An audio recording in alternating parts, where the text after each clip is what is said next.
Bismillahirrahmanirrahim. Assalamu alaikum. Dear students, this is the second lecture of unit number 2, Force and Pressure. In this lecture, you will learn about the behavior of gases under pressure, application of gas pressure and atmospheric pressure. آپ سب پہلے پڑھ چکے ہیں کہ gas کے molecules ایک دوسرے سے بہت دور دور ہوتے ہیں اور فریلی ہر ڈائریکشن میں تیزی سے حرکت کرتے ہیں. جب گیس کو ایک کنٹینر میں رکھا جاتا ہے جیسے کہ گیس سلنڈر وغیرہ میں، تو گیس کے مالیکیولز نہ صرف اس کنٹینر کی والز کے ساتھ ٹکراتے ہیں بلکہ آپس میں بھی ایک دوسرے سے ٹکراتے ہیں. This collision of gas molecules with each other and the walls of container causes the gas pressure. Gas molecules کا یہ ٹکراؤ گیس پریشر کی وجہ بنتا ہے. جب گیسز کو دبایا جاتا ہے تو ان کے پریشر میں اضافہ ہوتا ہے. ایسا اس لیے ہوتا ہے کہ جب ایک گیس کو کمپریس کیا جاتا ہے تو اس کے مالیکیولز ایک دوسرے کے قریب آ جاتے ہیں، جس کی وجہ سے مالیکیولز کے کنٹینر کی والز کے ساتھ اور آپس کے ٹکراؤ میں بھی اضافہ ہوتا ہے. This means that the force per unit area of surface increases, and you have learned that increase in force increases the pressure. So, we can say when gas is compressed, their pressure increases. Compressed gases have many applications, and a science which uses compressed gases to produce power is called pneumatics. اور ایسی مشینیں جنہیں چلانے کے لیے compressed gases کا استعمال کیا جاتا ہے نیومیٹک مشینز کہلاتی ہیں. For example pneumatic drill, fire extinguisher etcetera. Pneumatic drill ایک ایسی مشین ہے جسے چلانے کے لیے کمپریسڈ ایئر کا استعمال کیا جاتا ہے.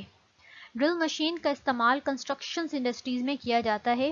یہ عام طور پر سخت پتھریلی زمین کو کھودنے، پتھروں کو توڑنے اور اسی طرح کے دوسرے کاموں کے لیے استعمال ہوتی ہے. نیومیٹک ڈرل میں ایئر پائپس کا ایک سرکٹ ہوتا ہے. ڈرل کا پسٹن گیس کو اندر کی طرف دباتا ہے جس سے ایک ہائی پریشر کریٹ ہوتا ہے، اور اس ہائی پریشر کی وجہ سے پائل ڈرائیور پوری فورس کے ساتھ ڈرل بٹ کو نیچے کی طرف پش کرتا ہے، جس وجہ سے ڈرل بٹ نیچے کی طرف سرفیس سے ٹکراتا ہے، اور جیسے ہی پریشر ریلیز ہوتا ہے ڈرل بٹ واپس اپنی پوزیشن پر چلا جاتا ہے، اور پھر یہ سارا پروسیس دوبارہ سے ریپیٹ ہوتا ہے. نیومیٹرک ڈرل بالکل اسی طرح سے کام کرتا ہے جیسا کہ چیزل اور ہیمر. نیومیٹرک ڈرل کو جیک ہیمر بھی کہتے ہیں. ایپلیکیشنز آف گیس پریشر میں ہماری دوسری اگزامپل ہے ایروسول. ایروسول کا لفظ دو لفظوں سے مل کر بنا ہے، aero from air and sol from solution. Aerosol is defined as a suspension of solid or liquid in a gas. یعنی جب سالڈ یا لیکوڈ کے ذرات کسی گیس کے ساتھ مل کر ایک مکسچر بنائیں تو اسے ایروسول کہتے ہیں. یہاں ایروسول کے لیے لفظ سسپینشن استعمال ہوا ہے. سسپینشن سولیوٹ اور سولوینٹ کے ایسے مکسچر کو کہتے ہیں جس میں سولیوٹ کا سائز 1 مائکرومیٹر سے بڑا ہوتا ہے. ایروسول دو طرح کے ہوتے ہیں. Number 1 natural aerosols, number 2 man made aerosols. Natural aerosols جیسا کہ فاگ جس میں واٹر کے ڈراپلیٹ ہوا میں معلق ہو جاتے ہیں. مین میڈ ایروسولز وہ ایروسولز ہوتے ہیں جو کہ انسانوں کی وجہ سے بنتے ہیں یا جنہیں انسان بناتے ہیں، جیسا کہ اسموک. لیکن عام طور پر ایروسول سے مراد ایروسول اسپرے ہوتے ہیں جس میں سسپینشن کو انڈر ہائی پریشر پیک کیا جاتا ہے، جیسے کہ body sprays, air fresheners, colour sprays وغیرہ وغیرہ. ایروسول اسپرے عام طور پر میٹل کے کنٹینر یا کین میں سیلڈ ہوتے ہیں. کین کے ٹاپ پر نوزل ہوتا ہے جسے دبانے سے لیکوڈ کین سے باہر آتا ہے. نوزل کے بالکل نیچے ایک وال ہوتا ہے. اس کے علاوہ اسپرے کین میں ایک ٹیوب ہوتی ہے جسے ڈپ ٹیوب کہتے ہیں. اس کی لینتھ وال سے کین کے باٹم تک ہوتی ہے. اسپرے کین میں دو طرح کے سبسٹینسز ہوتے ہیں، ایک لیکوڈ پروڈکٹ جیسا کہ کوئی پینٹ، میڈیسن وغیرہ، جبکہ دوسرا سبسٹینس ایک پریشرائزڈ گیس ہوتی ہے جسے پروپیلنٹ کہتے ہیں. پروپیلنٹ لیکوڈ پروڈکٹ کو کین سے باہر پش کرتا ہے اور اسے ایروسول کلاؤڈ میں تبدیل کرتا ہے. ایروسولز میں پروپیلنٹ کے طور پر جو گیس استعمال ہوتی ہے اس کا بوائلنگ پوائنٹ روم ٹیمپریچر سے کم ہوتا ہے. پروپیلنٹ گیس کو جب کینس میں ہائی پریشر کے ساتھ ایڈ کیا جاتا ہے تو وہ لیکوڈ میں کنورٹ ہو جاتی ہے، جس کی وجہ سے پروڈکٹ اور پروپیلنٹ آپس میں مکس ہو جاتے ہیں.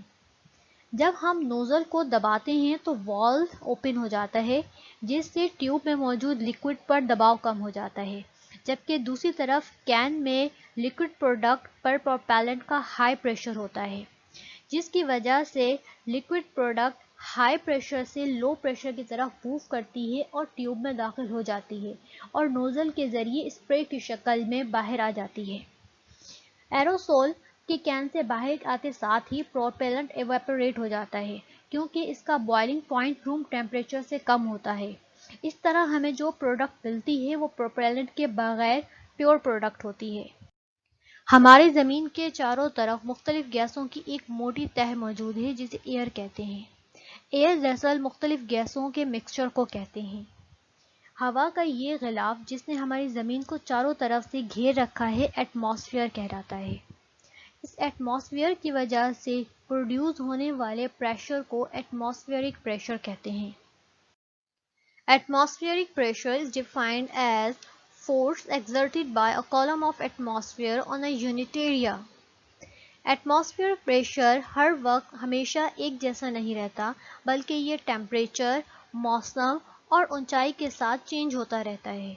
مثال کے طور پر سطح سمندر پر ہوا کا دباؤ سب سے زیادہ ہوتا ہے، پھر جیسے جیسے ہم اونچائی کی طرف جاتے جائیں پریشر میں کمی آتی جائے گی اور پہاڑوں پر ہوا کا دباؤ سطح سمندر کے مقابلے میں انتہائی کم ہوگا. Measurement of atmospheric pressure. The instrument used to measure the atmospheric pressure is known as barometer. Atmospheric pressure is measured in millibar. Standard atmospheric pressure is 100 MB. امید کرتی ہوں کہ آپ کو آج کا لیکچر بہت اچھے سے سمجھ آیا ہوگا. تھینک یو and اللہ حافظ.